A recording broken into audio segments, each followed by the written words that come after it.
vocês. Hoje nós vamos falar sobre o que são os sacramentos. Quais são, o que cada um deles nos traz, o que cada um deles opera em nós, né? Então nós começamos olhando, né, a imagem de Jesus na cruz, e é ali que brota todos os sacramentos da igreja. É a partir dali que jorra, né, a igreja.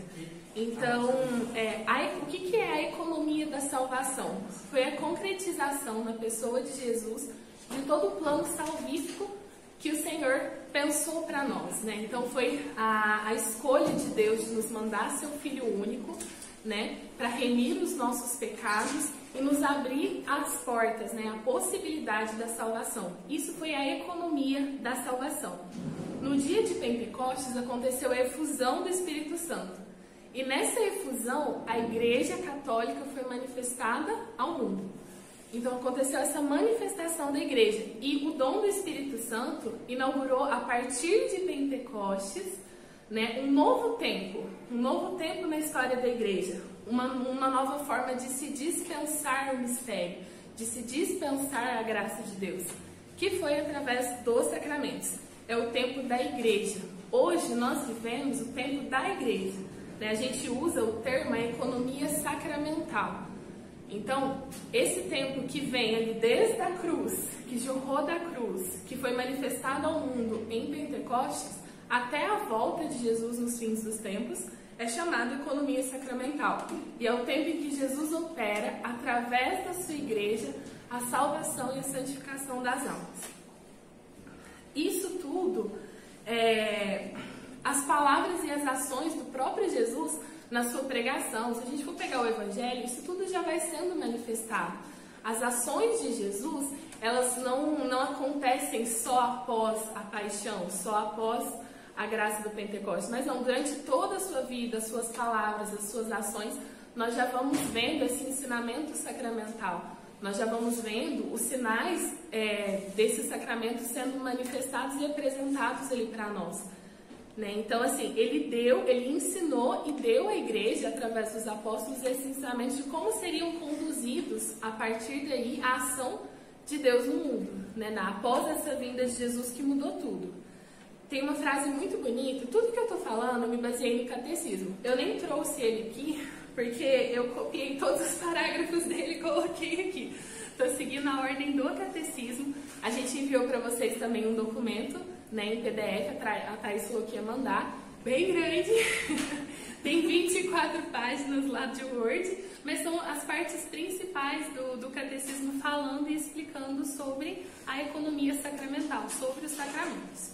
Então, no parágrafo 1116, o catecismo vem nos dizer: forças que saem do corpo de Cristo, sempre vivo e vivificante, ações do Espírito Santo que opera no seu corpo, que é a igreja, os sacramentos são as obras-primas de Deus, na nova e eterna aliança.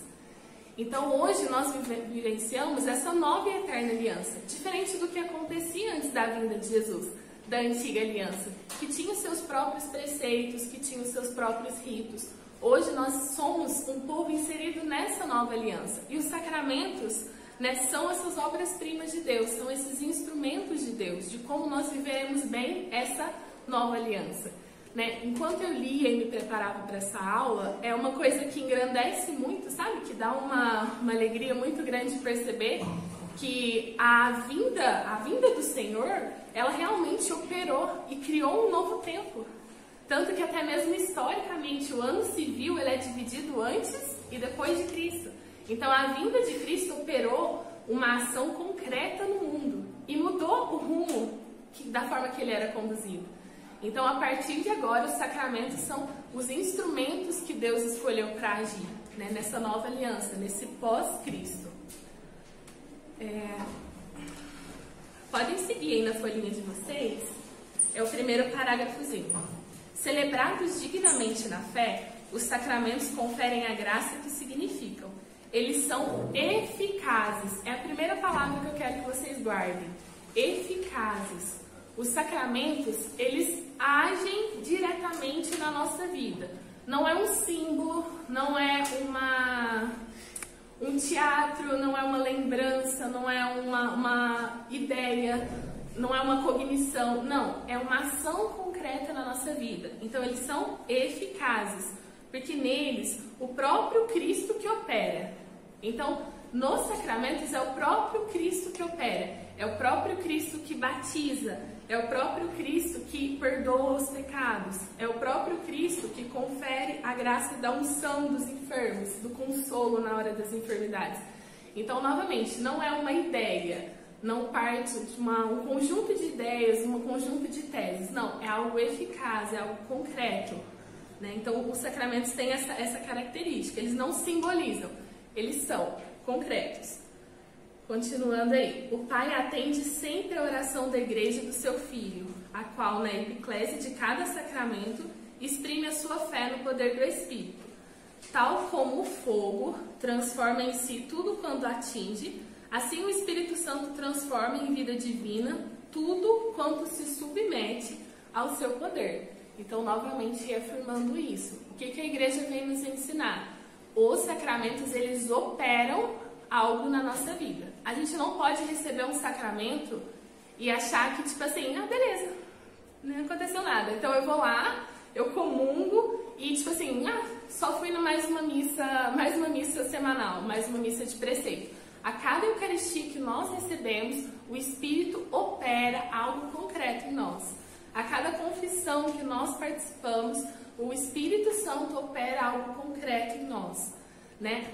No sacramento do matrimônio, não é um rito bonito, uma celebração social em que a gente vai lá e é super bonito, põe um vestido lindo, meu esposo põe um terno bonito e a gente tira foto e a gente sonha e planeja, faz isso, aquilo e eu vou entrar naquela igreja e vou sair a mesma pessoa. Não, o Espírito Santo operou algo e você não sai daquela igreja a mesma pessoa, desde que você se abriu para a vivência desse sacramento. Então, é concreto, sabe? Eu acho que se vocês saírem daqui com essa consciência, eu já vou estar feliz, né? O sacramento é algo concreto, é algo que opera nas nossas vidas. É esse o sentido da afirmação da igreja. E aí, tá falando aí um texto em latim, eu não vou nem me atrever a ler, porque vai ficar feio. Então, reforçando isso que eu tô falando, de que opera mesmo, né? Em virtude da obra salvífica de Cristo, realizada uma vez por todas. Por que esse negócio é tão poderoso assim? Por que esse negócio realmente opera algo em nós? Né? Ele entra ano, sai ano, continua operando. Pela graça de Cristo na cruz. Então, a encarnação do Verbo, né, a vida de Jesus, que tanto nos ensinou, e a morte e ressurreição do Senhor, gerou, né, mérito suficiente para nos conceder tamanhas graças. Então, é pela graça de Jesus que escolheu se encarnar, que escolheu morrer por nós e que ressuscitou, que nós podemos ter acesso a uma graça tão grande que é o sacramento, né? É um poder. Eu pensava, enquanto eu preparava a aula, eu pensava, gente, é tipo um superpoder que a gente ganhou, né? Algo que realmente opera na nossa vida e a gente pode ter acesso a isso por quê? Pela graça, pelos méritos de Cristo na cruz. Não é pelo padre, não é por mim, por minha excelsa bondade, não, é pela graça de Cristo na cruz que esses sacramentos eles são eficazes nas nossas vidas.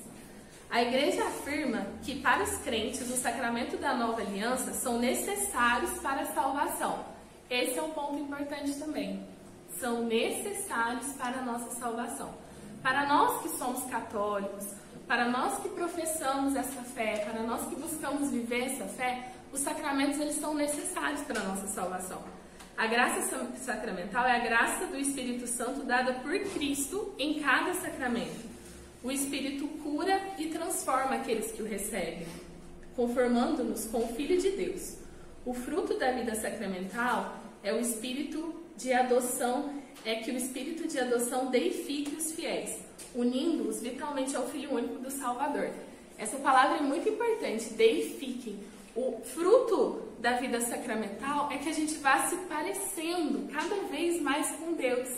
A gente vai se parecendo cada vez mais com Cristo, com aquilo que ele viveu, que ele nos ensinou. Então lembra que eu falei que é tipo um superpoder? Então assim, não é uma coisa que a gente passe ileso, não, é algo que opera na nossa vida. E quanto mais a gente recebe, mais isso vai operando na nossa vida e vai nos dando uma aparência, uma semelhança ao próprio Cristo, aquilo que ele ensinou, aquilo que ele vem nos deixar. Então, essa é a importância dos sacramentos. É algo grandioso que diariamente a igreja dispensa e está ali, né? Está ali disponível, só que depende da nossa busca, né? Depende do nosso ir até, da nossa abertura. Às vezes os sacramentos não realizam em nós tantas graças, tantas transformações, porque nós vamos aos sacramentos fechados. Nós buscamos os sacramentos não acreditando neles, né? E mesmo dessa forma, eles ainda operam em nós. Mas talvez não alcance a magnitude que poderia alcançar, mas por conta do nosso fechamento, né? da nossa busca, que não é tão inteira assim. Uma coisa interessante no parágrafo 1125. Esse eu não coloquei para vocês, esse está no PDF que eu mandei para vocês. É por essa razão que nenhum rito sacramental pode ser modificado ou manipulado ao arbítrio do ministro da comunidade. Nem mesmo a autoridade suprema da igreja pode mudar a liturgia a seu bel prazer, mas somente na obediência da fé e no respeito religioso do mistério da liturgia. Então, olha a importância. É algo tão grandioso, é algo tão importante, é algo que veio do próprio Deus, que não pode ser modificado ao meu bel prazer. Mesmo que eu seja a autoridade suprema da igreja, eu não posso modificar a liturgia, eu não posso modificar os sacramentos, porque, eu acho que essa frase aqui está meio ultrapassada agora, vamos para outra. Não, foi instituído assim, né? Jesus nos ensinou dessa forma, e por isso que a igreja vem passando século após século nos ensinando dessa forma. Então, nenhum ministro tem a autoridade de modificar o rito. O padre, ele não tem autoridade de não falar aquela parte lá na hora de fazer a consagração. Ele não tem autoridade de mudar aquele rito, ele não tem autoridade de mudar aquelas palavras, porque tudo isso é algo que é muito maior do que uma pessoa, é muito maior do que uma comunidade. Isso é algo que o próprio Jesus derramou lá da sua cruz e vem se perpetuando ao longo dos séculos. É algo muito maior do que a gente. Né? Celebrados divinamente. Isso aqui a gente já falou. Então, quem que celebra essa liturgia, então? Não está também no papelzinho de vocês, está só lá no PDF. O catecismo vem nos ensinar quem que celebra essa liturgia. É o padre que celebra? Não é só a figura do padre, é toda a comunidade eclesial, como um corpo, né? Deus, quando fundou a sua igreja, nos chamou a viver essa unidade, nos chamou a viver essa comunhão, ele convida a todos para que vivam inteiramente unidos a ele, unidos à cabeça que é ele. Então nós somos membros, né, de um mesmo corpo, unidos a uma mesma cabeça, a uma mesma autoridade que é a igreja. Então é toda a comunidade, o corpo unido à cabeça que celebra. As ações litúrgicas, elas não são privadas. Então, as ações sacramentais, as ações litúrgicas, elas não podem ser feitas de maneira privada, isolada, fechada. Então, elas são sempre abertas. Por exemplo, a missa lá na nossa comunidade, ela é aberta. Né? O sacramento do batismo é realizado lá na nossa comunidade de forma aberta.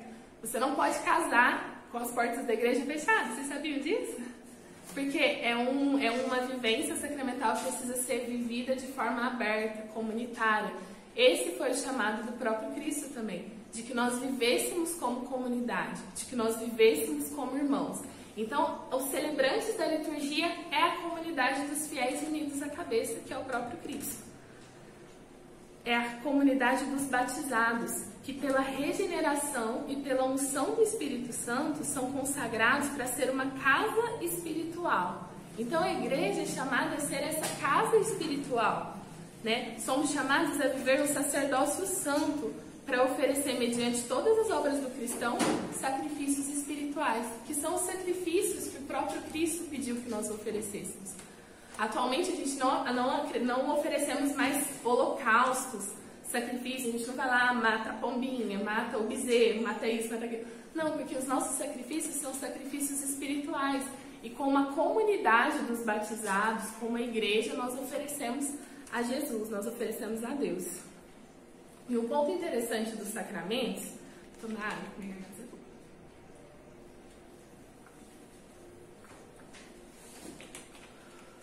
um ponto muito interessante é que os sacramentos, eles são repletos de símbolos. Todo sacramento traz uma carga simbólica muito rica. Por quê? Porque Deus nos conhece, sabe que a gente precisa disso. Né? Nós, como seres humanos, a gente precisa de sinais concretos. Né? Precisamos de sinais palpáveis para entender as coisas. Então é muito abstrato, né, entender a fé. A fé parece que é algo tão abstrato, né, entender o amor de Deus. Nós entendemos que é grande, mas ainda parece que é abstrato. Então Deus, na sua pedagogia e conhecendo, né, conhecendo a nossa essência, conhecendo como nós somos feitos, Ele entende a necessidade do símbolo. Então por isso que os sacramentos são tão recheados de símbolos assim. Né? A pedagogia divina da salvação, a sua significação radica na obra da criação e na cultura humana e determina-se nos acontecimentos e revela-se plenamente na pessoa e na obra de Cristo. Então, durante toda a história da salvação, se a gente for pegar lá no comecinho mesmo, a gente vai vendo que Deus vai trazendo essa importância dos símbolos para se comunicar com a gente. Então, a criação comunica Deus. Quando a gente para com honestidade e olha para a criação, para a grandeza do universo, para a complexidade do universo, para a complexidade do ser humano, né? Quando você para estudar um corpo humano e a complexidade dos sistemas e como eles funcionam perfeitamente, você entende que ali há algo maior e aquilo ali te comunica Deus. Então os sacramentos também trazem essa comunicação de Deus. E por isso que esses símbolos são tão importantes. Enquanto criaturas, essas realidades sensíveis podem tornar-se o lugar da expressão da ação de Deus que santifica os homens e da ação dos homens que prestam a Deus o seu culto. Então, esse que é a importância. Nós, como seres humanos, nós precisamos desses sinais visíveis. E Deus, como aquele que nos criou, aquele que nos conhece muito mais do que nós nos conhecemos, Ele entende a necessidade e Ele se comunica a partir desses símbolos.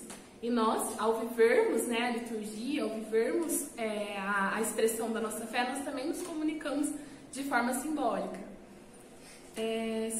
Depois do Pentecostes, é através dos sinais sacramentais da sua igreja que o Espírito Santo opera a santificação. Os sacramentos da igreja não vêm abolir, mas purificar e assumir toda a riqueza dos sinais e símbolos do cosmo e da vida social. Além disso, realizam os tipos e figuras da antiga aliança, significam e realizam a salvação operada por Cristo e prefiguram e antecipam a glória do céu. Então, os sinais sacramentais, eles unem aquilo lá da antiga aliança, que já foi anunciado, né? Levam à plenitude aquilo que foi anunciado e levam à plenitude, né, a questão da salvação que foi operada por Cristo e já prefigura a vida do céu. Aquilo que a gente espera ainda viver, que a gente ainda não vive. Né? Então, esses sinais sacramentais têm essa função de englobar tudo, né? Desde o primeiro anúncio até o fim dos tempos, que vai ser quando nós realmente vivermos, né? Quando nós finalmente entrarmos ali naquela que é a vida do céu. E isso tudo é feito no tempo litúrgico. A Thaís falou na aula passada do tempo litúrgico, né? Então tá bem fresquinho aí na cabeça de vocês. Então, assim, o tempo litúrgico, Deus manifesta tudo dentro desse tempo litúrgico e nos chama a viver plenamente isso através de cada tempo, através de cada semana, através de cada preparação. Então, não vou retomar, porque a Thaís provavelmente já deve ter explicado muito bem, mas é isso, na igreja, na sua sabedoria, entende, né, essa nossa necessidade e nos coloca para viver nesse ciclo, para entender realmente os mistérios da nossa salvação. E para que a cada geração a gente consiga sempre se lembrar do que foi feito por nós, né? Desse homem que se encarnou por nós, né? Desse Deus que se fez homem por cada um de nós e que morreu.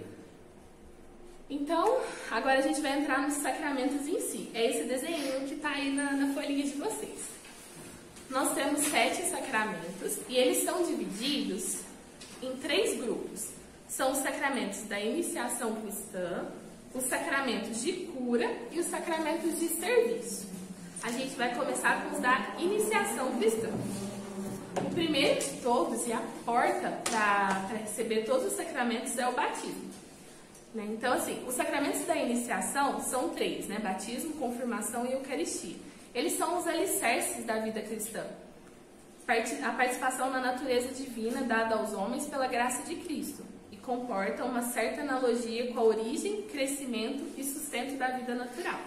É interessante que a gente vai sempre ver aqui, a partir de agora, os sacramentos eles acompanham a vida natural. Então eles começam lá no início da vida, quando nós somos batizados, a gente cresce um pouquinho, a gente recebe a comunhão, a gente vai prosseguindo nessa vida, a gente vai confessando, vai percebendo que erra, vai confessando, vai comungando, vai se aperfeiçoando. Chega o momento do serviço, né? Como que eu irei servir a Deus? Eu escolho se eu irei me casar ou se eu irei receber o sacramento da ordem como ministro ordenado, né? E aí mais pro fim da nossa vida, diante de uma grave enfermidade, né? Diante de uma doença, eu tenho ali o sacramento da unção dos enfermos, então anda lado a lado. Deus, ele olha para a nossa realidade humana, ele olha para as nossas necessidades e ele oferece sustentos ali ao longo de toda a nossa caminhada humana. Então isso também é muito bonito, essa presença de Deus ao longo do ciclo vital, né? Do ciclo da nossa vida, é algo muito importante. E aí, o que nós somos chamados, nós como católicos? Nós somos chamados a progredir na fé. Da mesma forma que nós progredimos biologicamente. Então, assim, eu não sou a mesma pessoa que eu era há 10 anos atrás. A minha capacidade cognitiva, ela é diferente do que a capacidade cognitiva da Camila de 17 anos. O meu corpo é diferente. Biologicamente, eu sou diferente. Então, assim, nós nascemos e nós desejamos esse amadurecimento. E na fé é a mesma coisa. Nós precisamos ter um amadurecimento na fé. A gente não pode receber o batismo e ali nós somos crianças espiritualmente, somos crianças mesmo, né, biologicamente. Mas a gente não pode manter a nossa fé só no nível daquilo que foi recebido no batismo, na primeira Eucaristia que a gente fez a catequese, depois eu fiz a catequese de Crisma e só. Acabou a vida cristã. O cristão verdadeiro, o católico verdadeiro, ele é chamado a progredir. Ele é chamado a dar vários passos, ir além, ir crescendo, amadurecendo, tal como o nosso corpo está amadurecendo, a nossa mentalidade está amadurecendo. Então, esse é o chamado. E aí, os sacramentos da iniciação cristã é o que forma esse alicerce para que a gente possa construir um grande prédio. Né? Então, pelo sacramento da iniciação cristã, o homem recebe a vida nova de Cristo. Ora, essa vida nova, isso que Jesus operou na cruz, é dado a nós gratuitamente, livremente, por amor, né? Através do sacramento do batismo. Quando nós recebemos o sacramento do batismo, acontece, a palavra batismo em grego significa mergulhar, imergir. Então, no batismo nós mergulhamos como uma criatura, né? Nós mergulhamos na morte de Cristo e nós saímos, nós nos levantamos como uma nova criatura, como um novo ser humano. Então ali, lembra que eu falei do quanto é eficaz? De que não é só uma simbólica, de que não é só um teatro que a gente fez. Quando a gente leva uma criança, ou até mesmo um adulto, ele mergulha ali naquela água, né? Nós na Igreja Católica não fazemos o batismo por imersão. Na maior parte das vezes é só com... Como é que chama? Imersão e... dispersão? Esqueci a palavra. Mas que o padre coloca lá água sobre a nossa cabeça. Então, naquele momento em que aquela água cai sobre nós, que aquela água que é físico, que é palpável, ela cai sobre a nossa cabeça, realmente nós morremos como criaturas. Nós revivemos como filhos de Deus. Filhos no Filho. Então é uma graça realmente operante e concreta. Então nós somos admitidos a partir daí à comunidade dos fiéis. Nós somos admitidos a partir daí a um crescimento espiritual e a um fazer parte dessa família que é a Santa Igreja. O batismo é o mais belo e o mais magnífico dos dons de Deus. Nós chamamos de dom, graça, iluminação, veste de incorruptibilidade, banho de regeneração, selo e tudo que é de mais precioso.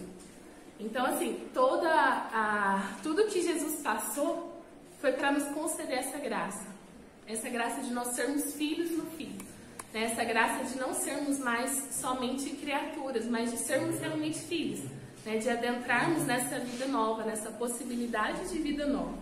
No batismo, Nós somos lavados de toda a culpa. Quando a gente pensa no batismo de uma criança, nossa, aquela criança tem pecado? Não, aquela criança não cometeu nenhum pecado. Mas a gente sabe que a culpa, o pecado de Adão, ele vem a nós. Então, nós todos somos marcados por esse pecado original. No batismo nós somos limpos, né? Nós somos lavados desse pecado original. Então, realmente é uma vida nova, é uma vida toda nova a partir disso. Mas certas consequências temporais do pecado permanecem. Então a concupiscência, ela permanece em nós. O batismo não nos lava disso. Sabe que o batismo não tem poder para isso? Não. Mas é porque essa concupiscência, ela é deixada em nós para que a gente lute. E dessa forma a gente persevere e a gente consiga se unir mais profundamente a Deus.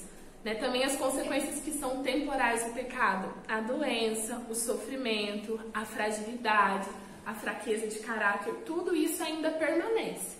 Nós adentramos a vida na igreja, nós agora somos filhos do Filho, mas essas consequências temporais do pecado de Adão ainda permanecem em nós. Mas tudo isso, desde que enfrentado e vivido em Deus, tem a capacidade de nos santificar. Não a capacidade de nos perder, mas a capacidade de nos santificar, se a gente se voltar a Deus nisso. Quais são os sinais do batismo? O batismo é um sacramento muito rico em sinais. Né? Então, quando vocês levam as crianças, a primeira coisa que o padre faz, não só as crianças, eu estou falando das crianças porque a gente sabe que culturalmente a maior parte das pessoas são crianças mesmo que a gente leva para o batismo, mas os adultos também. Então, o padre vai fazer o sinal da cruz, que é essa marca da cruz, é essa marca do cristão em nós, né? Significa a graça da redenção que Cristo adquiriu. Então, por isso que sempre inicia-se o batismo com o sinal da cruz. Nós temos o anúncio da palavra de Deus, que nos ilumina com a verdade, né? E nos traz a consciência daquilo que nós estamos abraçando.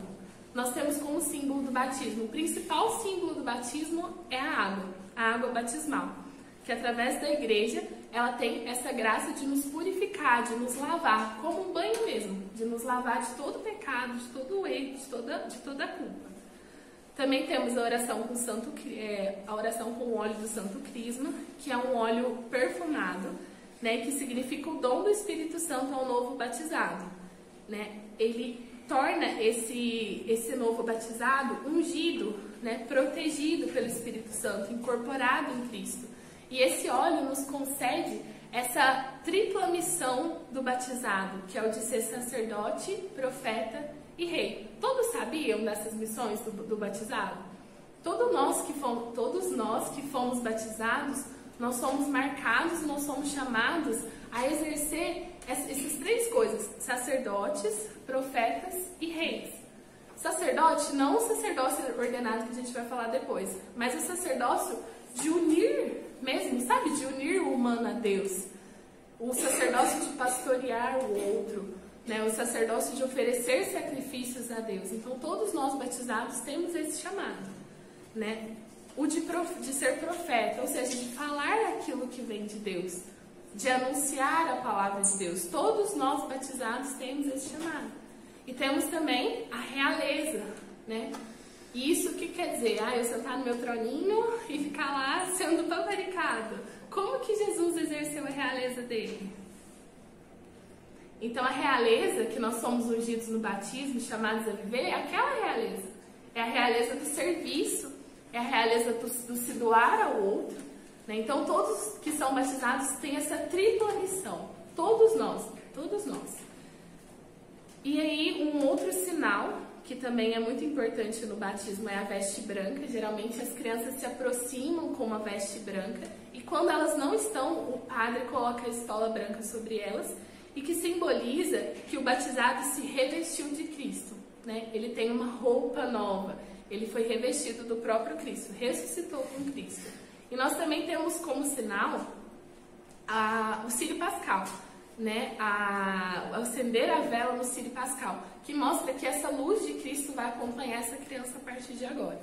Então, o rito do batismo é marcado por todos esses sinais. Percebem como é rico? E como tudo traz um significado, tudo traz uma mensagem?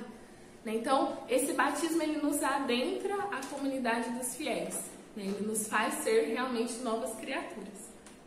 O batismo de crianças. Antes não acontecia o batismo de crianças. Por quê? Porque Jesus pregou e os adultos estavam ouvindo eles. Então é claro que os adultos que foram se convertendo foram se batizando. Mas já tem relatos na própria Escritura de que famílias inteiras foram batizadas, incluindo crianças. Porque se nós temos a consciência de que o batismo opera, novamente, de forma concreta, toda essa graça em nós vamos esperar o quê?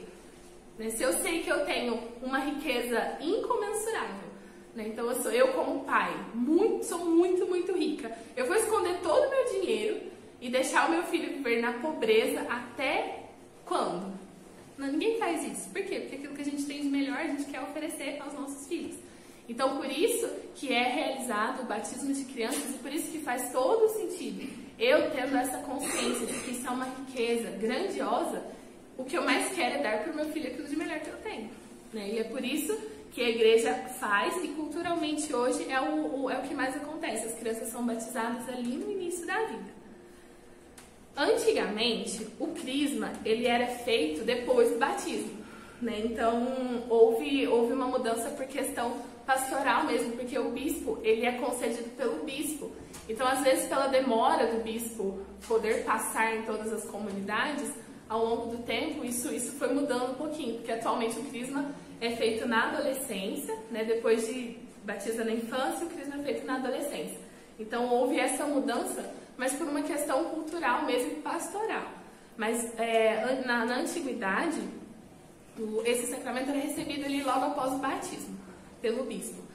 O sacramento do crisma é o sacramento da confirmação e é o sacramento do Espírito Santo. Tem várias palavras, eu coloquei para vocês aí no texto, depois vocês olham certo, não nesse, no PDF, depois vocês olham certinho, mas o Espírito Santo é apontado em diversos momentos na Escritura, vindo e ungindo o Messias. Então o Espírito Santo vinha sobre o Messias e ungia. Na transfiguração isso aconteceu. Logo após o batismo do Senhor isso aconteceu. Então o Espírito ungia o Cristo. E essa unção não foi só para o Cristo. Essa unção é para todos os batizados. Essa unção é para todos os filhos de Deus, né, que foram incorporados pela graça de Jesus na cruz. Então, por isso que esse sacramento é tão importante, né? Repetidamente, o Cristo prometeu essa efusão do Espírito e ele cumpriu essa promessa no primeiro dia de Páscoa e depois de modo mais esplêndido no dia de Pentecostes. Cheios do Espírito Santo, os apóstolos começaram a proclamar as maravilhas de Deus. Então, a ação do Espírito Santo é uma grande graça que foi concedida aos apóstolos e depois deles a todos nós. Então, aquele Pedro que negou Jesus, lembra daquele Pedro que, morrendo de medo, negou Jesus ali na sexta-feira da paixão? É o mesmo Pedro que, depois de receber a graça da efusão do Espírito Santo, fez uma pregação que converteu 3.000 homens. Gente, o que aconteceu com esse Pedro? Cadê esse Pedro que vivia falando abobrinha, ele vivia levando um sarrafo de Jesus por falar abobrinha?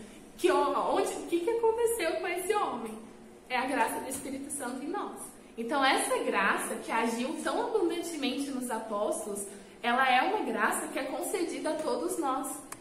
E infelizmente, muitas vezes a gente não vê as manifestações dessa graça do Espírito por fechamento de nossa parte, né? Por não acreditar na ação do Espírito Santo em nós, que é derramado por graça de Deus. Então, o sacramento do crisma acontece uma efusão desse Espírito Santo no batizado. E por isso que ele confirma o batismo, que eu me renasço como uma nova criatura e sou fortalecido e enviado por esse Espírito. É interessante, por mais que foi uma questão cultural, mas é interessante você pensar em receber isso na adolescência. Que é quando a gente começa a ter mais consciência das coisas, é quando a gente começa realmente a ter um papel mais ativo, né? Porque quando criança você é conduzido pelos seus pais.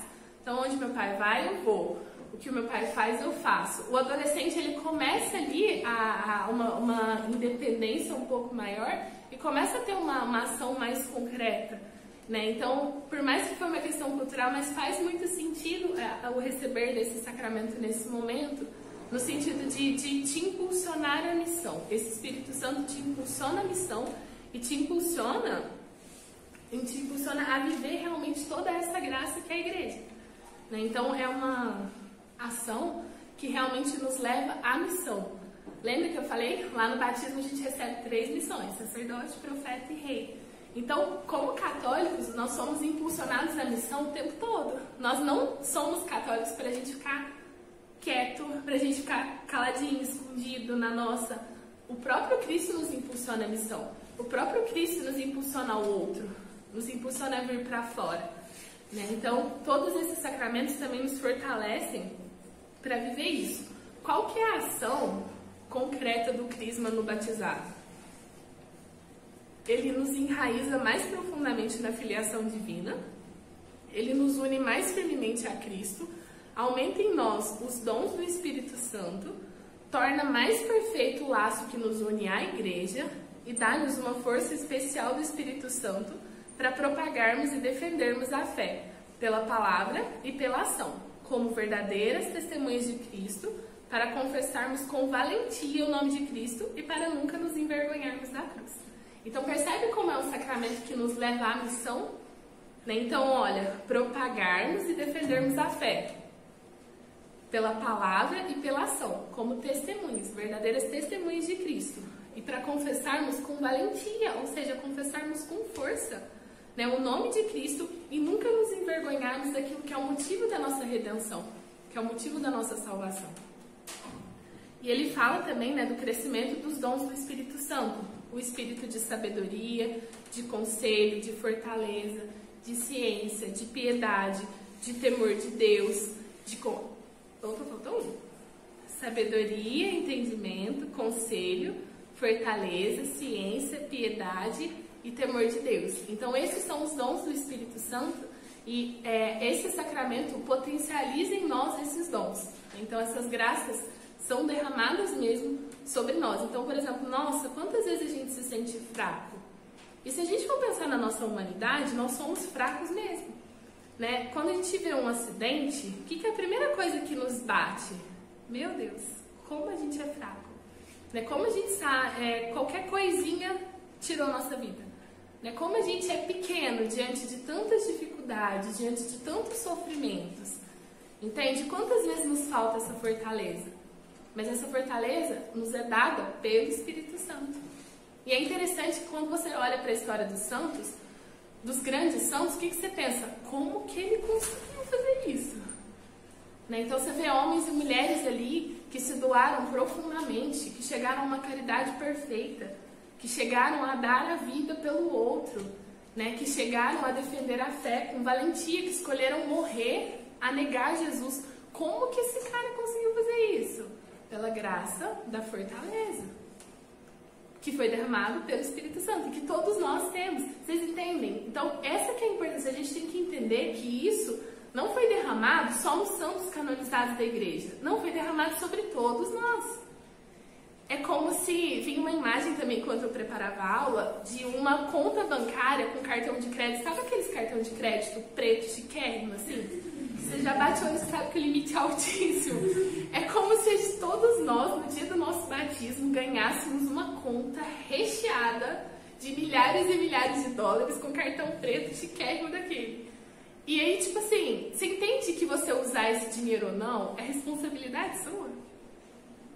Você pode ter um cartão daquele, você pode escolher jogar ele lá debaixo da cama e continuar vivendo a vida de qualquer jeito.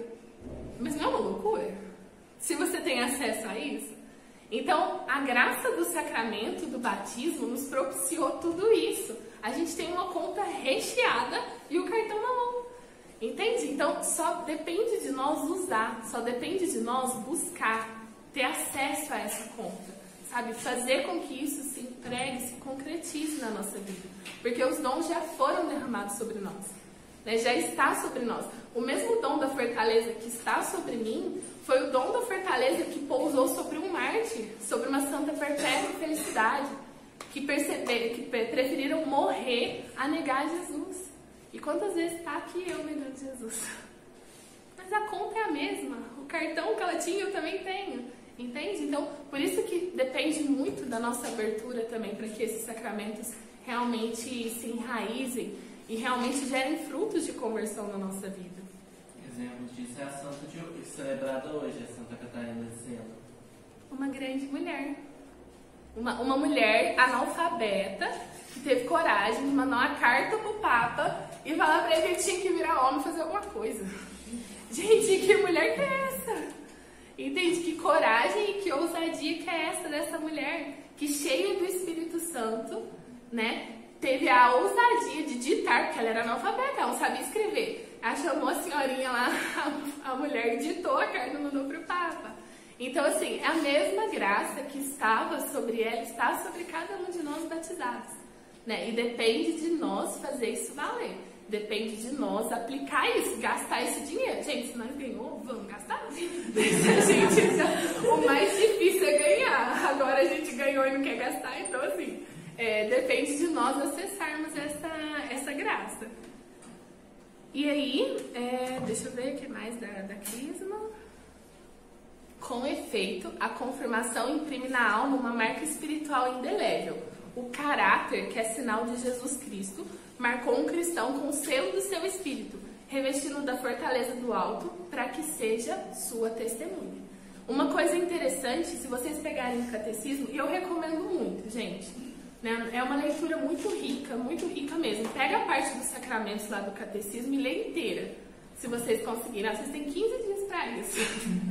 Leia a parte inteira, que vocês vão ver a riqueza que é aquilo, né? E é usado a palavra indelével diversas vezes. Por quê? Porque a graça de Deus, quando nos toca, ela não é retirada. E isso é uma característica de Deus que é grandiosa. Porque muitas vezes a gente age com merecimento, né? Então, quando eu vou ajudar uma pessoa, tipo, se o fulaninho tá merecendo, eu vou ajudar.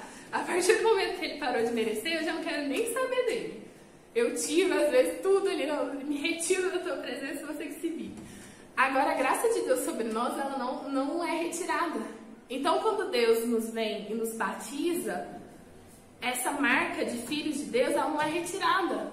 Mas se eu não quero mais saber da igreja, se eu meto pau na igreja, se eu, sei lá, comecei a fazer tudo errado, não interessa, você continua sendo filho.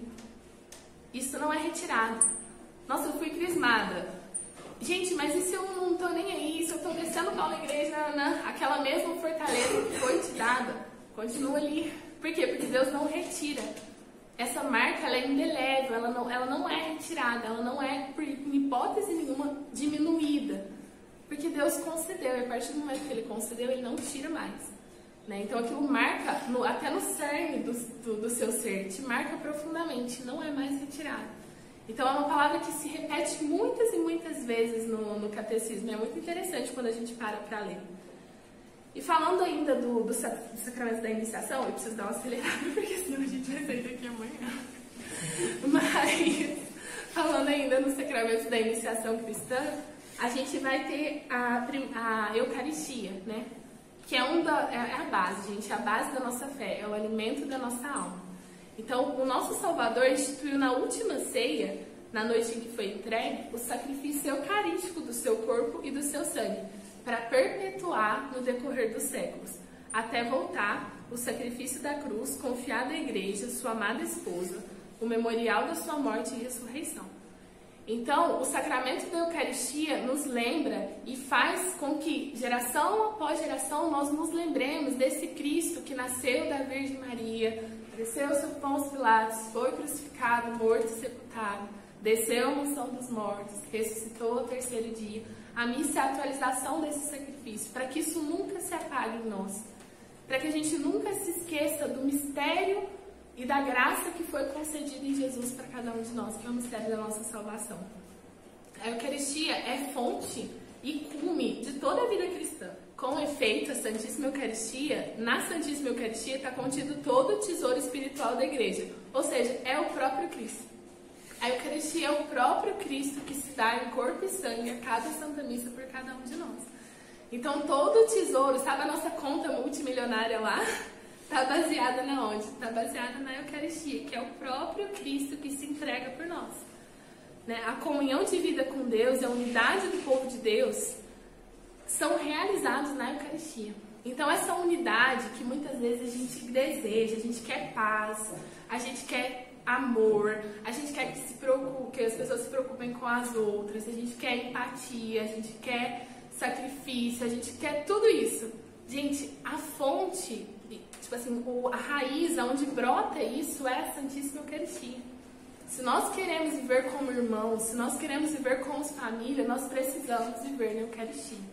Quando a gente pega na palavra de Deus lá em Atos 2, nós vemos que aquela primeira comunidade, eles viviam como irmãos. Eles entregavam tudo aos pés dos apóstolos e se preocupavam um com o outro. E amparavam um ao outro. Como que isso foi possível? Com a vivência da Eucaristia. Entende? E hoje nós vemos ideias, conjuntos de ideias inteiras, né, ideologias inteiras, querendo construir essa mesma unidade, esse mesmo amor, e que o negócio não funciona, acaba matando mais que o antigo regime. Por quê? Porque a fonte disso é a Santíssima Eucaristia.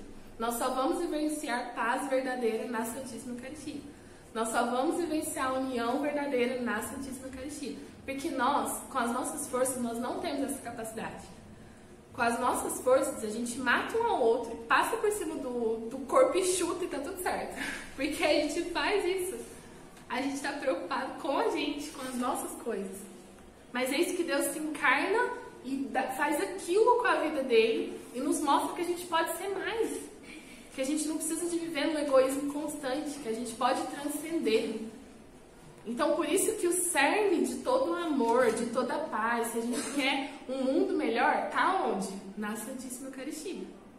E é por isso que nós, católicos, precisamos nos voltar para a Santíssima Eucaristia. Porque enquanto nós não fizermos isso, nós não vamos conseguir concretizar obras grandiosas, nós não vamos conseguir fazer nada realmente que perpetue, porque a força vem da Eucaristia. Então a base da nossa fé é essa mesa, é esse banquete que é estendido a nós todos os dias e que nós precisamos buscar. No centro da celebração da Eucaristia nós temos o pão e o vinho, que pelas palavras de Cristo e pela invocação do Espírito Santo se torna o corpo e o sangue do mesmo Cristo. Fiel à ordem do Senhor, a igreja continua fazendo em memória dele e até a sua vinda gloriosa o que ele fez na véspera da sua paixão. Tomou o pão, tomou o cálice com vinho, tornando-se misteriosamente o corpo e o sangue de Cristo. Os sinais do pão e do vinho continuam a significar também a bondade da criação.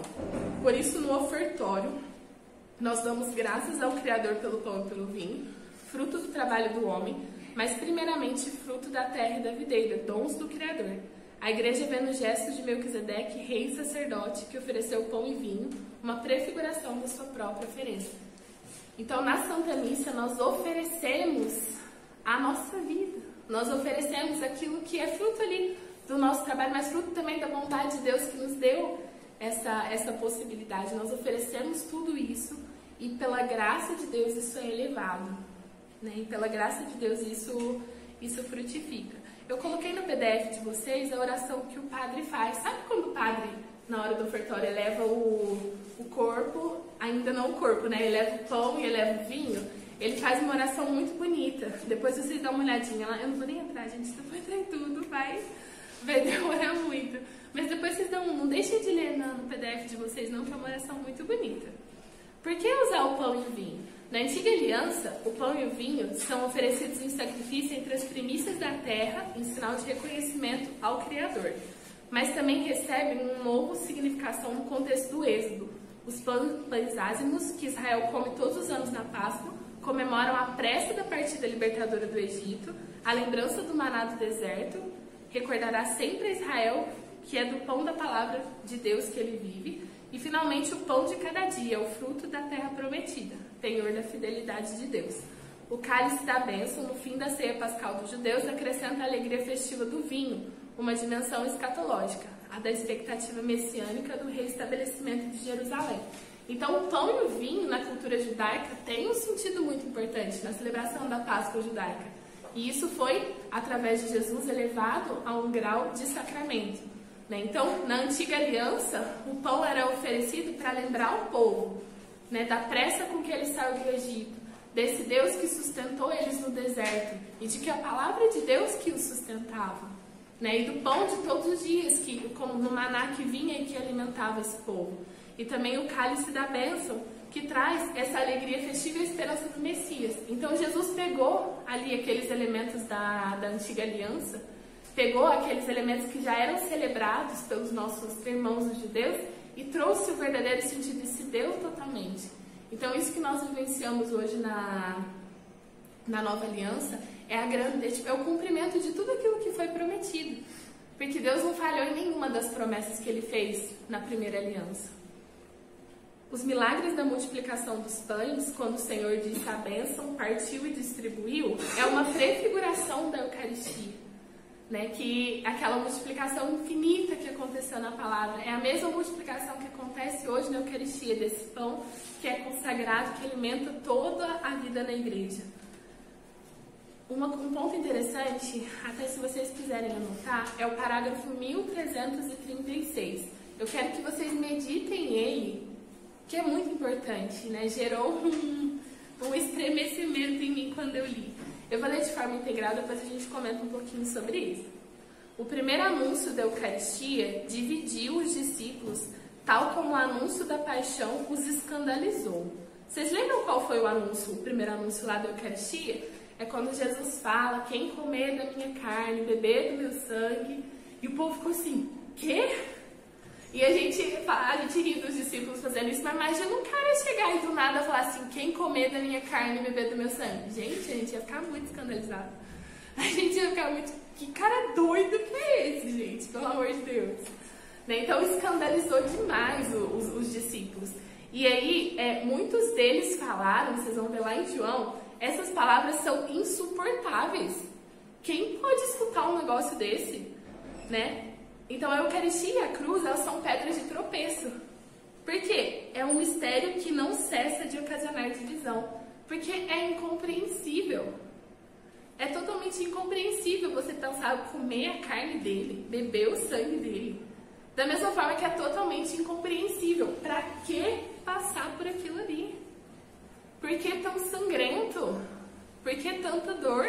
Tá certo, se o senhor tinha que morrer, beleza, mas precisava de tudo aquilo? Né? A gente ainda tá bem próximo da Semana Santa, né? da experiência que nós vivemos de sexta-feira, de relembrar a paixão do Senhor. Né? Esse ano nós tivemos uma graça muito grande de vivenciar isso com bastante intensidade. Nós tivemos na Canção Nova, foi como um retiro mesmo. E quando você para olhar aquilo, sabe, quando você vê aquele filme do Mel Gibson, né, que mostra bastante a questão das chagas de Jesus, tipo, pra que tanto? A gente irrita até com o Mel Gibson, pra que ele tinha que fazer tão real, que agora o filme fica feio de ver? Então, assim, pra que tanto? Então, os sinais da Eucaristia e da cruz, eles sempre causaram divisão, eles sempre foram insuportáveis, né? Sempre foram pedras de tropeço. E aí, o que Jesus pergunta? Vocês querem ir embora também? Porque muita gente foi embora depois que ele anunciou. Aí ele pergunta para os apóstolos, vocês querem ir embora também? Aí o nosso Pedro, que sempre vive dando bola fora, deu uma bola dentro, incrível nessa hora, né? Para onde que nós vamos, Senhor? Né? Para onde iremos nós? Só tu tens as palavras de vida eterna. Então, o catecismo colocou de um ponto assim, um questionamento muito grande. Essa pergunta do Senhor ecoa através dos tempos como convite do seu amor a descobrir que só Ele tem palavras de vida eterna e que acolher na fé o dom da Eucaristia é acolher a Ele próprio. Será que nós estamos ainda escandalizados com o dom da Eucaristia, com o dom da cruz? E a gente não tem escolhido ou não tem buscado, ou a gente tem se afastado? Talvez não se afastado como os discípulos, pô, esse cara é doido, ele larga a mão. Mas talvez de não buscar na totalidade do que se representa aquele mistério. Entende? O Padre Pio falava que se a gente tivesse entendimento, e quando eu falo isso, eu falo pra mim também. Entende? Não é só pra vocês que eu falo, isso é pra mim também. O Padre Pio dizia que se a gente tivesse entendimento do que é a Santíssima Eucaristia, teria que ter a guarda nacional, teria que ter polícia na frente das igrejas. Tamanha seria a comoção. E não tem, gente. E a gente entra lá para ver Jesus no sacrário e a igreja tá vazia. Entende? Será que nós ainda hoje não estamos, tal como aqueles discípulos que ao escutarem, né, a pregação de Jesus sobre a Eucaristia se escandalizaram, falando, não quero saber disso não. Será que a gente não está também pela indiferença, se afastando? Sabe, deixando de adentrar esse mistério? Deixando de adentrar essa riqueza tão grande que todos os dias se atualiza nas nossas igrejas? Então é um questionamento muito importante, assim, sabe, pra gente fazer como revisão de vida e como exame de consciência mesmo. Será que nós temos buscado a Eucaristia na medida em que nós precisamos para a nossa própria santificação? Porque a gente vai ser santificado através da Eucaristia. Então, se eu quero amar mais o meu irmão insuportável, eu preciso da Eucaristia. Né? Se eu quero suportar melhor as dores que eu tenho sentido, as dificuldades que eu tenho vivido, é pela Eucaristia. Né? Um manancial que se coloca diante de nós, né? Que a gente tem tudo isso disponível, só basta em nós o desejo de buscar mesmo, sabe? Esse querer buscar, esse querer ir atrás, esse querer colher isso. Eu ia falar da missa parte por parte, mas eu acho melhor vocês lerem no PDF. Tá colocado lá certinho cada parte da missa, o que cada parte significa, né? Então, assim, acho que a mensagem principal dessa parte que eu queria deixar é essa. Será que nós temos recorrido a esse sacrifício na nossa necessidade? Né? Será que a gente realmente tem se aberto a essa graça de estarmos unidos a Jesus? Ou a gente faz isso de uma forma automática, preceitual, né, no sentido, sem entender a grandeza do que isso é? Vamos lá para os sacramentos da cura, hein? O Senhor Jesus Cristo, médico de nossas almas e de nossos corpos, que perdoou os pecados ao paralítico e lhe restituiu a saúde do corpo, quis que a sua igreja continuasse com a força do Espírito Santo a sua obra de cura e salvação, mesmo para com seus próprios membros. É essa a finalidade dos dois sacramentos de cura, o sacramento de penitência e de unção dos enfermos. A palavra do paralítico exemplifica muito bem esses dois sacramentos. Então, primeiro, Jesus faz aquilo que só Deus pode fazer. Perdoou os pecados daquele paralítico. Depois ele concede a cura para ele também, que é a restituição do seu corpo físico. Então, Jesus desejou e deseja que a sua igreja opere esses dois sacramentos, esses dois movimentos de cura. A cura da nossa alma, que é tão afetada pelo pecado, e a cura, né, da nossa integridade física também, tantas vezes. Vamos começar falando sobre o sacramento da confissão. Aqueles que se aproximam do sacramento da penitência obtêm a misericórdia de Deus, obtêm da misericórdia de Deus o perdão da ofensa a ele feita e ao mesmo tempo são reconciliados com a igreja que tinha ferido com seu pecado, a qual pela caridade, exemplo e oração trabalha sua conversão. Então todo pecador que se aproxima do sacramento da reconciliação de forma contrita, consciente do seu erro, do seu pecado e com firme e reto propósito de não voltar a cair, ele recebe da misericórdia de Deus o perdão do seu pecado. É todo, gente. Não é só a criança que vai lá confessar para a primeira comunhão, que confessa que brigou com o irmãozinho e falou mal da mamãe e não obedeceu a mamãe. É os pecados mais grandes, né? São pecados grandiosos. Todos eles são perdoados por Deus desde que haja contrição do coração e um firme propósito de não retomar aquele pecado. Então, quão amoroso é esse Deus que é capaz de perdoar todos os pecados? Né? Nós fomos num retiro uma vez em Franca e tinha um padre falando de uma forma muito bonita sobre a confissão, né? E ele falou que teve uma experiência muito grande, muito intensa, quando ele visitou a cadeia lá, né, o presídio da cidade dele, e que ele perdoava, né, aquelas pessoas que buscavam a confissão. E ele falou, gente, e aí, tipo assim, o pecado de quem estava lá na cadeia não é o pecado da criança, é um pecado realmente muito mais intenso, né, que causou danos muito maiores. E ele falou que Deus permitiu que ele vivesse uma experiência de fé muito grande, de entender que o mesmo perdão que ele concedia para aquele criminoso que estava ali pagando, né, que estava ali condenado pela justiça pagando seus crimes, era o mesmo perdão que ele oferecia para a criancinha que brigou com a irmã, né, para a senhorinha que foi lá confessar que perdeu a paciência com o netinho dela. Então, assim, a misericórdia e a graça de Deus, ela é infinita, ela é abundante, né? E ela, novamente, jorra, tá jorrando. Depende de nós, né? Da gente ir buscar, da gente se colocar aquilo. É um sacramento da conversão, porque realiza sacramentalmente o apelo de Jesus à conversão e o esforço de regressar à casa do Pai, do qual o pecador se afastou pelo pecado. O pecado nos afasta de Deus. Não é Deus que se afasta de nós porque nós pecamos. Isso é um movimento humano, não é um movimento divino. A gente se afasta daqueles que a gente não concorda, a gente se afasta daquele que eu vi que fez as coisas erradas. Isso é um movimento humano. O movimento de Deus é diferente. Deus, ele quer permanecer junto. A questão é que é nós que nos afastamos dele. E quando nós pecamos, nós nos afastamos dele. Por isso que o sacramento da confissão, ele é também chamado de sacramento de conversão, porque retoma a unidade, retoma a proximidade com Deus. É chamado também de sacramento da penitência, porque consagra uma caminhada pessoal e eclesial de conversão, de arrependimento e de satisfação por parte do cristão pecador. Então, por que é um sacramento da penitência? Porque chama o pecador a se arrepender e a fazer diferente, e a pagar por aquilo que ele fez e retomar a unidade, retomar o convívio, retomar a presença.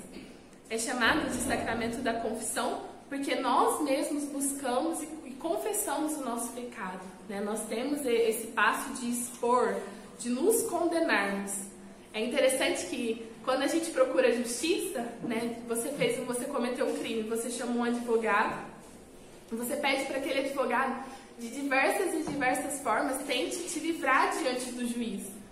E muitas vezes pessoas mentem, falam, não, eu não fiz, ou se não, usa de alguns argumentos para tentar diminuir a culpa, né? Agora, a confissão é o contrário, a gente chega diante do juiz e fala, olha, eu fiz isso mesmo, viu? É totalmente o contrário. E esse juiz te dá a absolução. Se você chega diante de um juiz, aqui lá no tribunal e fala, senhor juiz, eu fiz isso, você vai sair condenado. Se você faz isso diante do juiz, né, no sacramento da confissão, você sai absolvido. Então é uma graça muito grande, né? Uma graça muito grande que não cessa. Né? É nós que cansamos de pedir desculpa, é nós que cansamos de pedir perdão, é nós que cansamos de pedir misericórdia. Deus não cansa de nos perdoar, de nos absolver. É também chamado sacramento da reconciliação, porque dá ao pecador o amor de Deus que reconcilia. Né? Então é essa unidade novamente, é ser reintegrado, é fazer parte novamente. Durante a vida pública, Jesus não somente perdoou os pecados, como também manifestou o efeito desse perdão. É muito interessante que no Antigo Testamento, as pessoas que cometiam pecados, elas precisavam ficar à distância. Então, era exigido que eles se separassem da comunidade. E aí, o que Jesus fez? Ele perdoava o pecado das pessoas e trazia essas pessoas para a mesa e comia com elas. O que Jesus nos mostrava nessas passagens em que ele fez isso? O efeito, lembra que eu falei do efeito concreto? O efeito concreto da confissão. Ele trazia essa pessoa para sentar com ele, para mostrar que concretamente, realmente foi perdoado. Então não é uma frase que o padre fala, eu te absolvo, da boca para fora. Não, opera na sua vida. Esse perdão, ele opera concretamente, te trazendo de volta para a mesa, te trazendo de volta para a comunidade. Então é algo grandioso. Por isso que a gente não pode duvidar do sacramento da confissão. Por isso que a gente não pode duvidar da misericórdia de Deus, porque é algo que concretamente opera na nossa vida. Para se ter uma confissão, a primeira coisa, o pecador precisa de uma contrição. O que é uma contrição? É reconhecer que eu pequei. É reconhecer que o que eu fiz foi errado e me afastou de Deus. Essa contrição, ela pode ser perfeita. O que é a contrição perfeita? É quando uma alma tem um entendimento, né, por pura graça de Deus, de que ela ofendeu e o coração dela dói. Porque ela magoou a Deus. Não é um medo do inferno, não é um medo de ser condenado, mas é um entendimento profundo do que eu fiz me afastou de Deus. E por isso meu coração sangra. Então é uma contrição que tem como raiz, tem como base uma caridade perfeita. Eu amo tanto a Deus, mas eu amo tanto a Deus que a ideia de me afastar dele, a ideia de fazer algo mal, me quebra. Isso é uma contrição perfeita. É uma graça que nós conseguimos com facilidade? Não. Por quê? Porque exige passos numa vida espiritual, exige uma intimidade com Deus muito grande para que essa contrição seja realmente perfeita. Para que eu ame a Deus na medida de não querer ofendê-lo de forma nenhuma. Então, assim, é algo que, com o nosso amadurecimento espiritual, se Deus quiser, eu desejo que todos nós, né, a começar de mim, todos vocês consigam alcançar essa graça de amar tanto a Deus que a ideia de pecar, a ideia de fazer algo errado, sangre o nosso coração. De tamanho é o meu amor por Ele. Mas não é uma coisa que é tão simples, que acontece com tanta frequência, né? Nós também temos aquela contrição, que é a contrição imperfeita, ou a atrição. Ela também é um dom de Deus. É um impulso do Espírito Santo em nós. Então, muitas vezes nós temos um arrependimento, talvez não de uma contrição perfeita, que o nosso coração sangra de dor por ter ofendido a Deus. Mas ela é uma contrição imperfeita. Ela nasce da consideração de que eu errei, eu sei que é errado, eu não devia errar. Ou também do temor da condenação, né, das penas que eu posso vir a pagar. Então essa que é a contrição imperfeita. As duas contrições, quando você se aproxima do sacramento da confissão, você é absolvido nos dois casos. Então, Deus não perdoa só quando eu tenho uma contrição perfeita. Não, Ele me perdoa também quando eu tenho uma atrição, uma contrição imperfeita. Ele perdoa das duas coisas. Né? Mas é aquilo, quanto mais a gente se habitua a viver uma vida sacramental, quanto mais a gente busca, mais a gente vai amadurecendo na fé. E mais a nossa contrição vai sendo perfeita, vai melhorando, vai progredindo. Essa é a graça dos sacramentos, nos fazer progredir na fé. Então, a primeira parte, né, para que se busque o sacramento da confissão é a contrição, depois é a confissão em si. É a acusação do nosso pecado diante do juiz, diante do próprio Deus, na figura do sacerdote. Então eu preciso confessar os meus pecados. Eu coloquei também uma diferenciação de pecado venial de pecado mortal, só que vai ficar puxado, depois vocês leem lá no PDF também, né? E tá tudo descrito lá certinho. Então eu preciso confessar esses pecados. E depois eu tenho que passar pela satisfação. O que é a satisfação? É a penitência que o padre me recomenda para que eu mude de vida, né? Para que eu faça algo diferente e para que eu me comprometa realmente a ter uma vivência diferente. Porque eu acho só interessante colocar um parêntese aqui.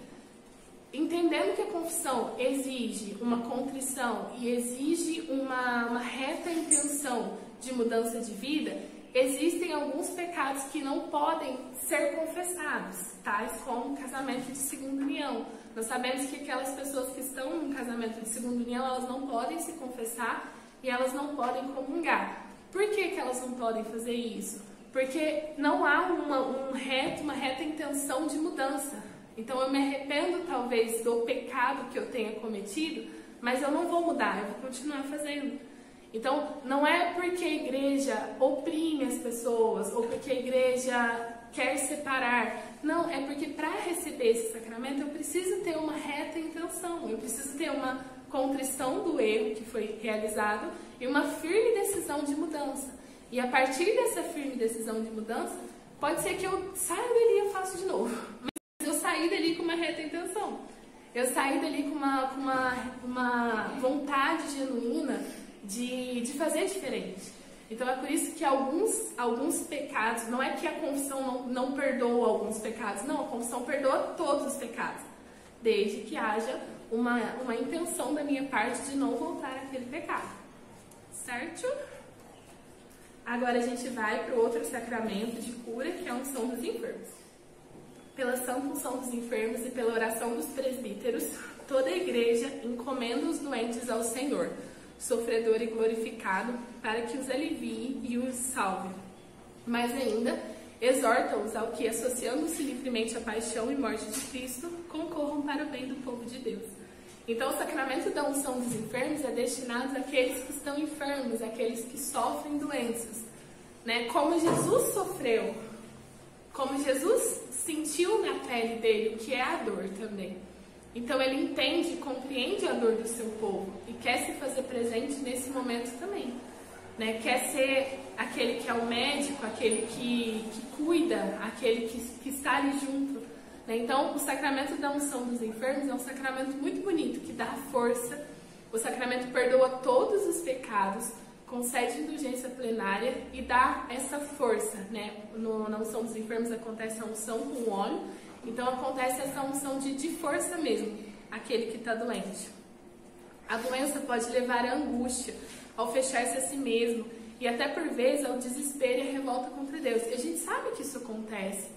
Quantas vezes a gente se revolta com Deus diante da doença? Quantas vezes a gente não entende e a gente questiona Deus por conta da doença? Mas nós católicos, nós somos chamados a viver a doença de uma forma diferente. A viver a doença unidos a Cristo. A unir a nossa dor à dor de Cristo. Oferecendo isso aos pecadores, oferecendo isso à igreja, né, como sufrágio, para ser utilizado como méritos mesmo para a salvação das almas, mas também de estar unidos a Deus, de entender que nós não sofremos sozinhos. Então a desesperança é um pecado porque nós não estamos sozinhos. Nós batizados, nós temos um Deus que olha por nós e que já passou por tudo isso. Então nós católicos somos chamados a unir a nossa dor, a nossa doença à cruz de Cristo. Isso é fácil, gente? De jeito nenhum. Na hora que a gente está realmente enfermo, adoecido, que a gente percebe as nossas forças diminuindo, isso é muito difícil, isso exige muito de nós, mas o chamado é esse. E Deus quer fazer-se presente nesse momento através do sacramento da unção dos enfermos. Então, é um sacramento que ele é destinado a reconfortar aqueles que estão passando pela provação da doença, né? Ele nos restitui mesmo, sabe? Nos une, nos lembra da nossa missão, nos lembra de quem nós somos, nos lembra que nós somos marcados, que nós somos chamados. É um sacramento muito bonito e por vezes muito esquecido no nosso meio. Então, se vocês conhecem pessoas que estão doentes, que estão enfrentando doenças graves, que estão correndo risco de morte, não espere até o último momento. Não espera, às vezes a pessoa tá ali na Santa Casa, já no, tipo assim, o médico ligar e falar assim, olha, não tem mais jeito, para aí você correr atrás do padre. Se uma pessoa vai passar por uma cirurgia grave, ela pode receber a unção dos enfermos.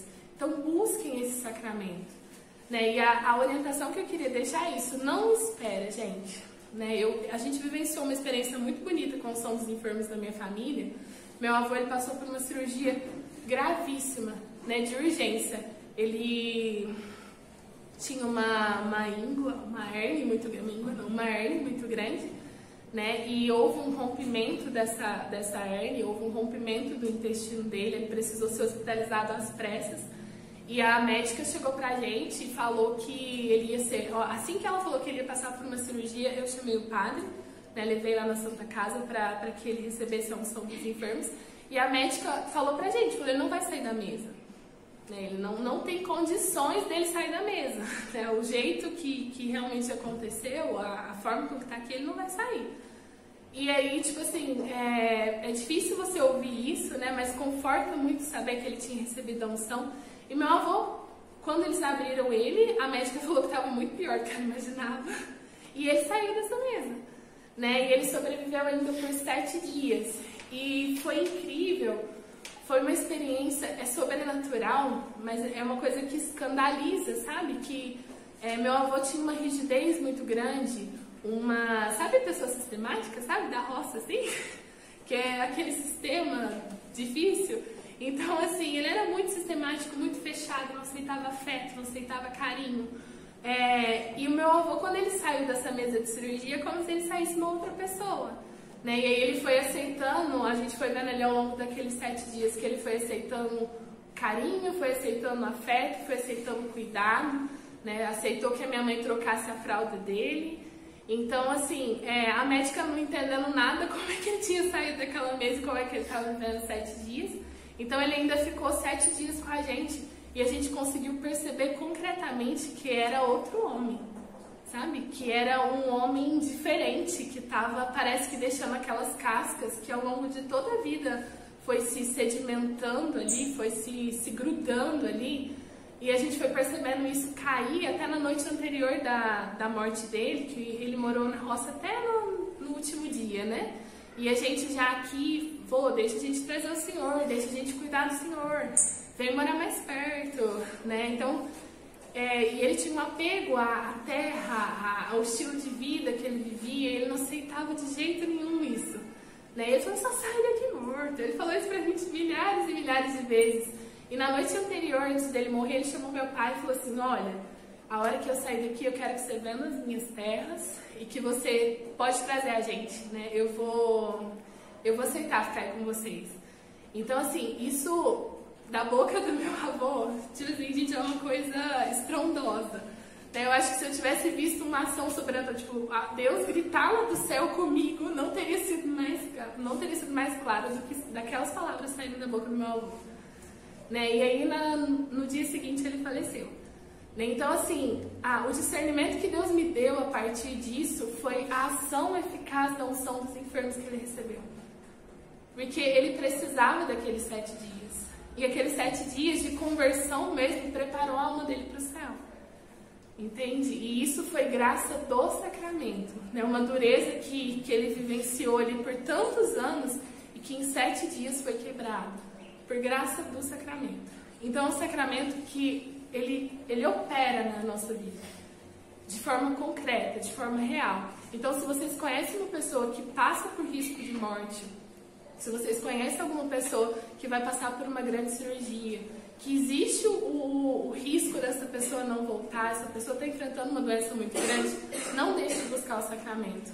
Não deixe de oferecer esse sacramento para essa pessoa, porque deixa uma marca, né? Opera realmente uma marca ali na alma da pessoa, de uma forma concreta.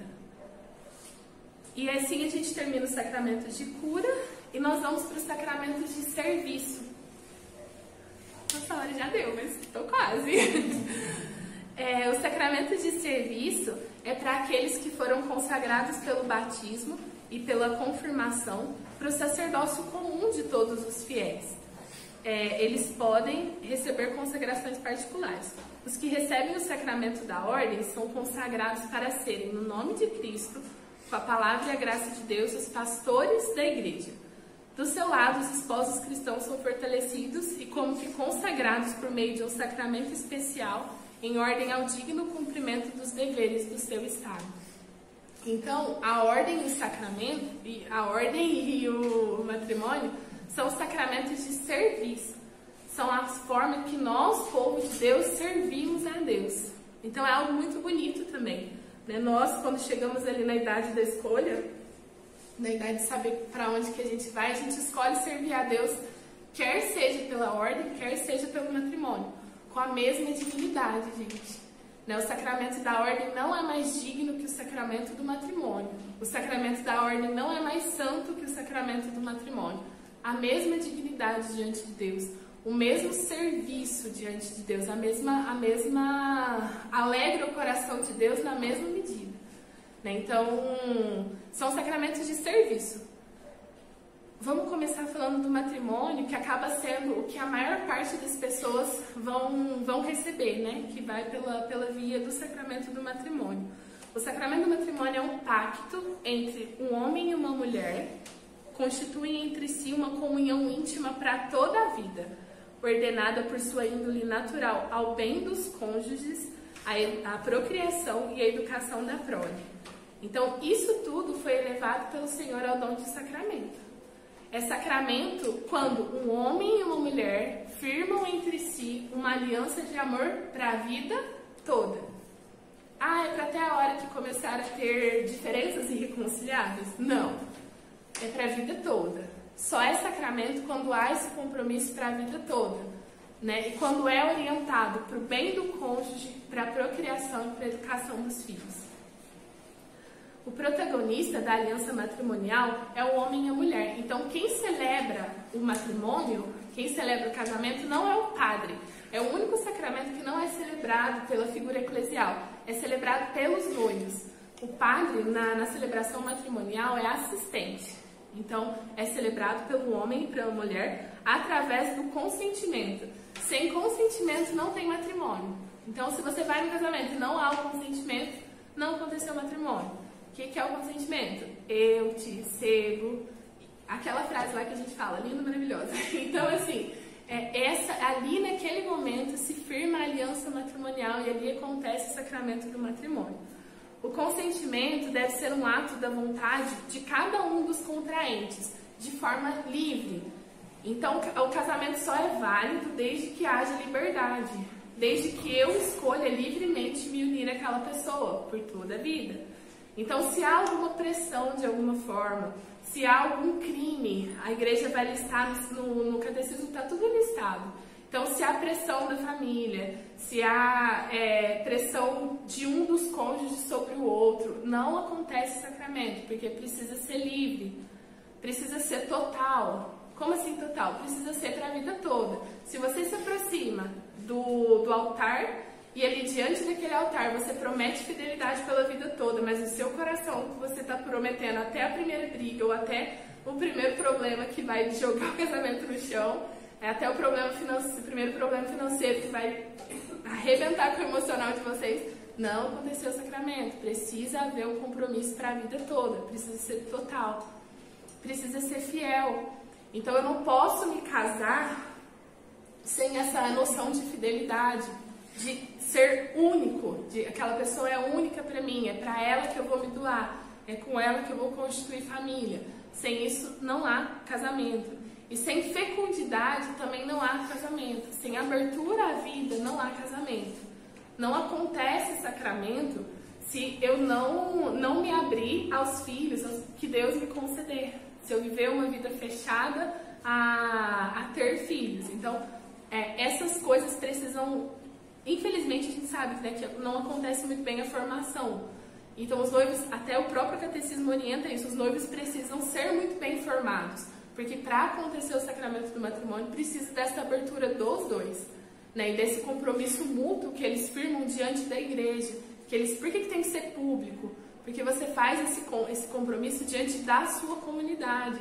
Você faz esse compromisso diante do povo de Deus, mostrando que nós nos unimos, tipo assim, nós nos unimos para a vida toda, para formar essa família até que a morte nos separe. Então, sem isso não há matrimônio. Deixa eu ver. O matrimônio sacramental é um ato litúrgico.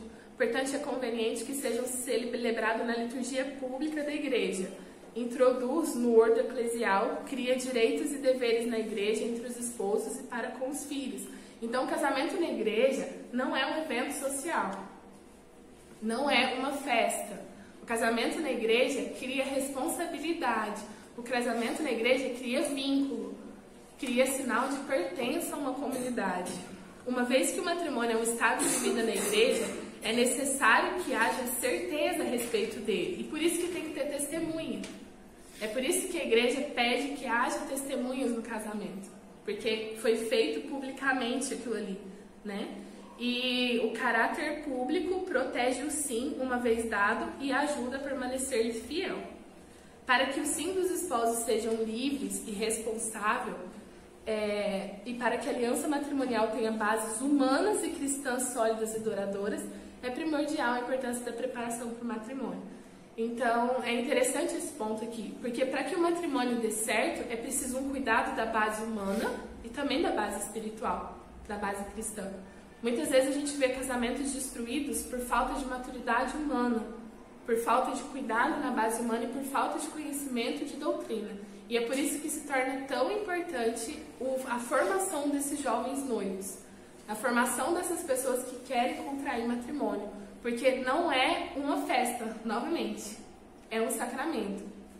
A partir do momento que você sai daquela igreja, você não sai mais como uma única pessoa, que vai fazer as coisas do seu jeito, que vai viver sua vida de solteiro, que vai você para um lado e para o outro, e tudo dividido, e cada um sabe o que faz.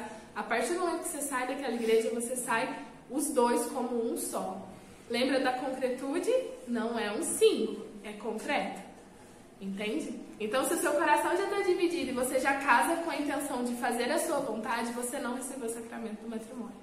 Ah, por quê? Porque o sacramento não tem poder para mudar isso? Não, é porque você não quis, é porque você não estava aberto a esse tipo de compromisso. Então, um casal que não tem o sacramento do matrimônio não é a mesma coisa de um casal que tem.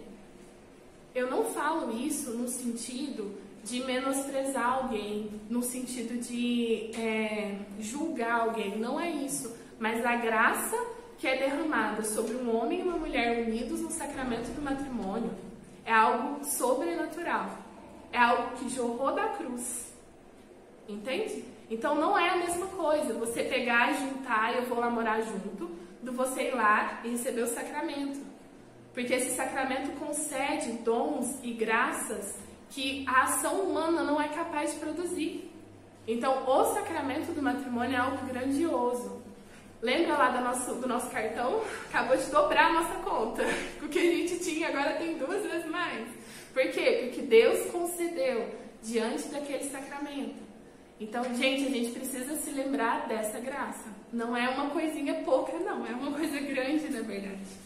É uma graça suficiente para que a gente enfrente todas as dificuldades que possam vir dentro desse matrimônio. E quando você olha para os santos casados, você percebe que eles sofreram dificuldades. Ontem foi dia de Santa Giana, para quem não conhece, uma santa grandiosa dos nossos tempos, e que aceitou. Ela não fez um tratamento necessário da saúde, porque esse tratamento iria fazer com que o filho dela, que ela estava gestando, morresse. E ela manteve a gestação até o fim, trocando, ela deu a vida para o filho dela. E tipo assim, você já pensou o que é? Eu sempre fico pensando no marido dela.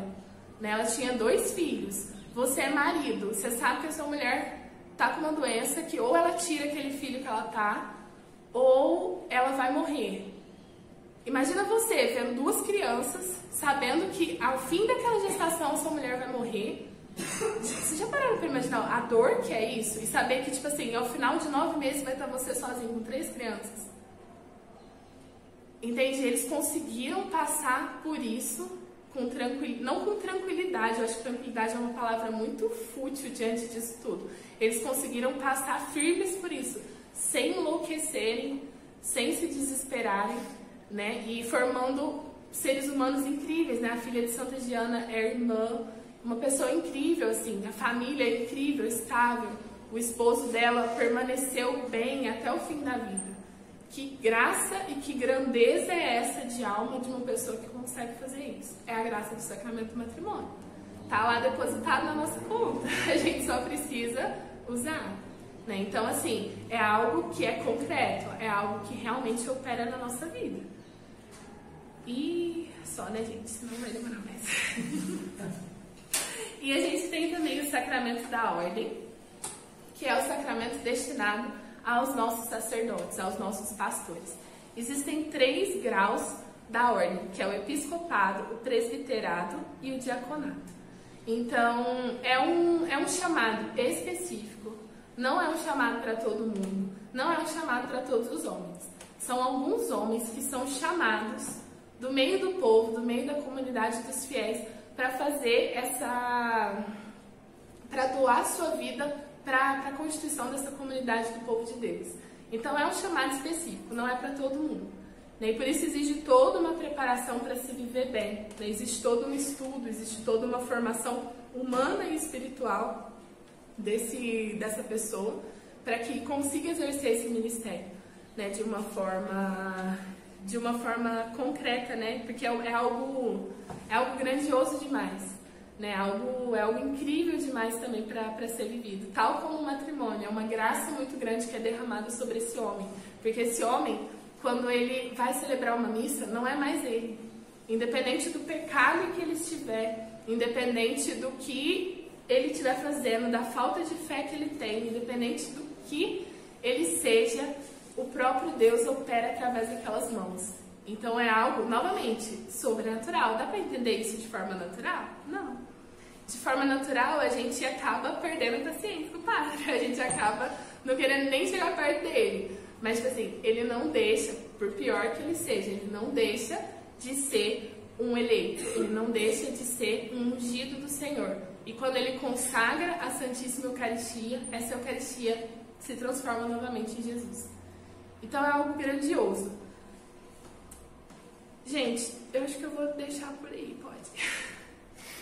Tem tudo descrito lá no PDF, né? Então acho que da parte da ordem, como é um chamado muito específico e que a maior parte a gente precisa sim saber do que se trata, é preciso sim aprofundar sobre isso, até para que a gente possa amar os nossos sacerdotes, até para que a gente possa realmente entender que grande mistério esse homem está envolvido, e rezar pelos nossos sacerdotes, e rezar por novas vocações. Hoje nós passamos, a igreja passa por um esvaziamento dos nossos seminários.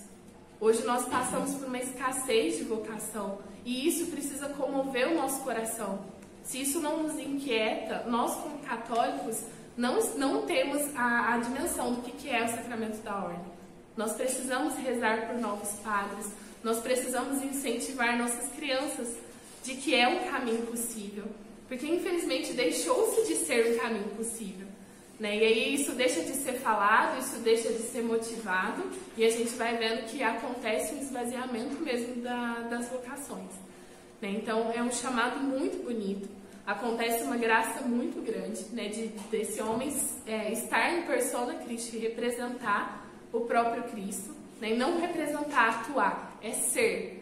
Quando ele consagra a própria mão de Deus, quando ele batiza a própria mão de Deus, quando ele perdoa os nossos pecados, é a voz de Deus que perdoa os nossos pecados. Então é um chamado grandioso, né, muito rico, muito rico mesmo, que nós devemos sempre orar, que nós devemos sempre estar atentos mesmo, sabe? É importante isso, a gente se comprometer com os nossos sacerdotes, né, de rezar por eles, de conversar com eles, né, de estar próximo a eles, porque eles também precisam, porque embora recebam essa graça abundante, embora receba essa força abundante, há uma base humana também, que muitas vezes precisa de ser ouvido, que muitas vezes precisa de um acolhimento, que precisa de uma presença, né? Esses homens, eles deixam as suas famílias para cuidar de nós, para cuidar de uma comunidade, né? A comunidade é a família deles. Então, assim, nós, casados, a gente se dedica, né, aos nossos filhos, e a gente se dedica aos nossos filhos, e eles se dedicam a todos nós, ao mesmo tempo. Né? É uma grande família. Então, a gente precisa rezar muito pelos nossos padres. E é isso. Eu só queria terminar fazendo realmente um chamado a todos nós. Deus escolheu operar a salvação das almas através dos sacramentos. É uma escolha dele. Então, Deus escolheu agir assim. Nós estamos no tempo da economia sacramental. Então, nada é mais importante do que a dispensação desses sacramentos. Nada é mais importante do que nós nos aproximarmos desses sacramentos, de nós termos a consciência do que são esses sacramentos. Então, com tudo isso que nós ouvimos, né, com tudo isso que eu desejo que vocês busquem a partir de agora, que a gente possa realmente vivenciar uma vida sacramental, conscientes da riqueza, sabe? Conscientes dos milhões que estão lá na nossa conta. Vamos gastar, gente. A gente já ganhou, entende? Já está lá disponível para nós. Então, que a gente possa realmente vivenciar esses sacramentos, desejar esses sacramentos, falar sobre esses sacramentos. Quem tiver a oportunidade, né, formar sobre esses sacramentos, né? As nossas paróquias muitas vezes passam por dificuldades de pessoas ali para formar, dificuldades de pessoas para preparar, né? A gente tem agora aqui em Guaxupé a nova preparação para os noivos, que é muito mais ampla do que vinha acontecendo, né? Constituída de 12 encontros. Tem muitas poucas pessoas para aplicar isso. Então, aqueles que sentem um chamado, aqueles que sentem uma vontade a partir de tudo isso que a gente tem conversado, de tudo isso que vocês vão buscar a partir de agora, é um campo em que é muito necessária a presença, sabe? De pessoas conscientes da graça do sacramento, para que isso seja transmitido de forma mais fiel possível. Porque senão é isso, nós somos multimilionários com as contas cheias de infinitas riquezas, vivendo uma vida medíocre. Né? E isso é muito triste. Não é isso que o Senhor sonhou para nós. Não é para isso que Ele foi até o fim na cruz. Mas é para que a gente vivesse uma vida abundante. Para que a gente pudesse crescer e se desenvolver espiritualmente. Até chegar na plenitude. Né? Até chegar realmente a uma vivência deificada. Né? Uma vivência tal como Cristo viveu.